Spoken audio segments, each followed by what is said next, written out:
Olá, boa tarde. Quinta-feira, 1º de novembro. O Senado agora está no ar. As assinaturas para a prorrogação dos trabalhos da CPI do Cachoeira até dezembro já estão conferidas. Falta só a leitura em plenário prevista para esta tarde. A oposição não conseguiu apoio suficiente. Eram necessárias as assinaturas de 171 deputados e 27 senadores para estender a CPI por mais 6 meses. A essa altura, a questão não é a prorrogação por 10, 20, 40, 180 dias. A questão é, a CPI terá coragem? E a resposta de ontem foi não. A CPI não teve coragem de quebrar o sigilo das empresas que receberam recursos da Delta. O objetivo agora é apresentar um relatório paralelo com as conclusões da CPI do Cachoeira. Um relatório, na verdade, tem que pedir o indiciamento do governador do estado de Goiás, tem que pedir investigações sobre os governadores de outros 3 estados por parte do Superior Tribunal de Justiça, tem que pedir o indiciamento do senhor Fernando Cavendish, tem que quebrar o sigilo fiscal e bancário de todas as empresas que receberam recursos da empreiteira Delta. O deputado Odair Cunha, que deve apresentar seu relatório no dia 20 de novembro, rebateu as críticas. Nós estamos fazendo uma investigação aprofundada, séria, no prazo que o Congresso Nacional nos deu, que foi o prazo exatamente de 6 meses. O que nós estamos propondo neste momento é que haja, no mínimo, uma prorrogação necessária para uma discussão transparente, clara, de todos os pontos do nosso relatório. Com certeza, o nosso relatório vai produzir outras investigações que podem ser feitas pela Polícia Federal, pelo Ministério Público Federal ou até mesmo criando-se uma nova CPI. Prevista inicialmente para terminar no dia 4 de novembro, a CPI pode ser prorrogada por mais 48 dias, até 22 de dezembro.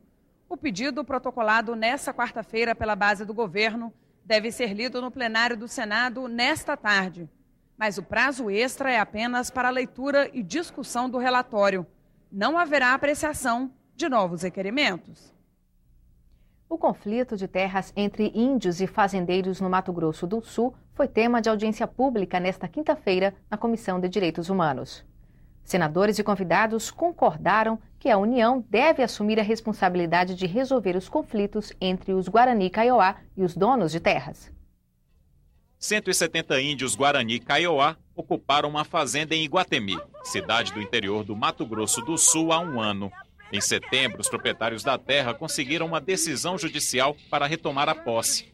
Uma outra liminar cassou a reintegração no início da semana. Foi decidido para nós, ou seja, para a comunidade ficar lá com 1 hectare de terra, 200 pessoas, né? Isso para nós não resolve, né? Então, para nós, isso não é resultado positivo. No caso dos índios Guarani Kaiowá, a situação continua ainda sobre o impasse, apesar da liminar que evitou a desocupação. É fundamental que todos, governo, os 3 poderes, legislativo, executivo, judiciário, se mova na busca de uma solução definitiva. De acordo com o IBGE, o Mato Grosso do Sul tem mais de 73 mil índios, o que corresponde a 3% da população do estado e a 9% do total de indígenas no país.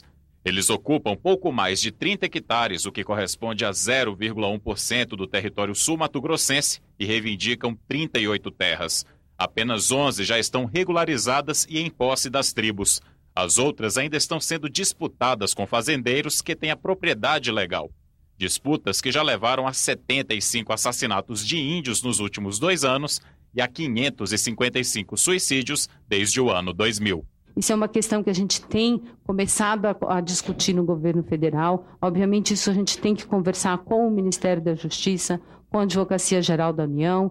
Então, eu não posso trazer aqui uma posição, mas eu estou me comprometendo, assim como me comprometi já, a abrir esse diálogo no governo federal para que a gente possa ir devagar buscando soluções, né, para esses conflitos. O procurador da República de Dourados, no Mato Grosso do Sul, defende que a União indenize os atuais proprietários e considere as regiões pleiteadas como terras indígenas. Há uma tensão elevada né? E a única solução é que a União reconheça esse erro histórico, né, que ela cometeu e promova a reparação devida. A União precisa reconhecer que se equivocou. Então, nós mantemos o artigo 231 para indenizar as benfeitorias e a União assume o erro e indeniza a terra nua. Mesmo que se tenha que pagar para desapropriar pessoas que ali investiram, e isso termina não sendo muito diante da riqueza brasileira e diante do custo que pesa sobre o Brasil do ponto de vista moral de deixar que isso continue. Mas nós temos que apressar. Só duas, se eu vir aqui, desde 1988, só 2 áreas foram regularizadas. A Comissão de Agricultura e Reforma Agrária aprovou hoje o projeto que incentiva o turismo rural realizado em pequenas propriedades do país. O projeto confere à atividade o mesmo regime tributário, trabalhista e previdenciário aplicado às empresas agropecuárias tradicionais. Ele também modifica o Plano Nacional de Turismo para permitir que hospedagens classificadas como de turismo rural possam ser administradas tanto por pessoas físicas como jurídicas. A comissão também aprovou o texto que obriga os frigoríficos de todo o país a informarem diariamente ao governo o valor pago pelos animais adquiridos para abate.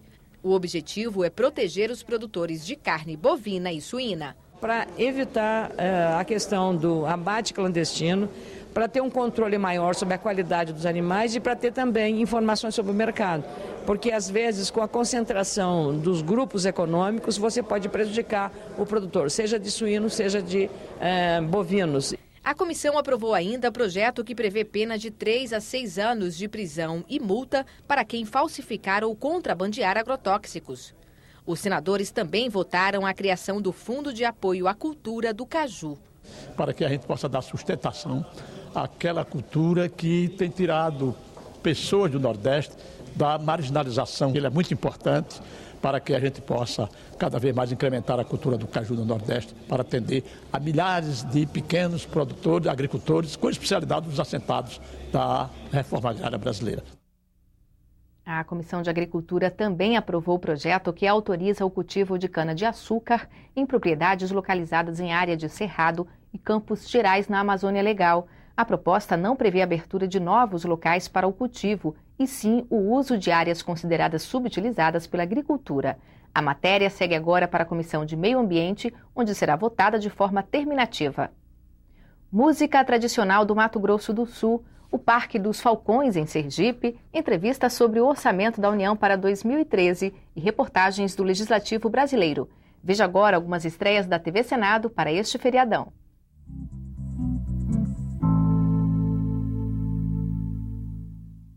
O Parlamento Brasil traz reportagens sobre a localização de desaparecidos no Mato Grosso. Aparelho desenvolvido no Ceará que traduz documentos para o Braille em tempo real e projeto de lei que define regras para a execução penal no Espírito Santo. Na Janela Cultural, um mergulho na história da cachaça, patrimônio cultural do Rio de Janeiro. O Agenda Econômica entrevista a coordenadora da ONG Auditoria Cidadã da Dívida, Maria Lúcia Fatorelli. Em entrevista sobre o orçamento da União para 2013, ela critica o pagamento de juros da dívida e prega um reajuste maior do salário mínimo. O Ecosenado revela o Parque dos Falcões, em Itabaiana, Sergipe, a 50 quilômetros de Aracaju. O parque reúne uma rara coleção de mais de 300 aves de rapina, incluindo espécies ameaçadas de extinção. O programa mostra técnicas para a reprodução em cativeiro, a reintrodução de animais na natureza e o tratamento de sequelas.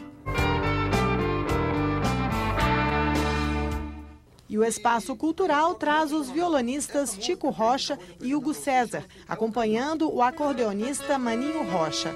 Eles interpretam gêneros tradicionais do Mato Grosso do Sul, num repertório que inclui ritmos como o rasqueado, a guarânia e o chamamé.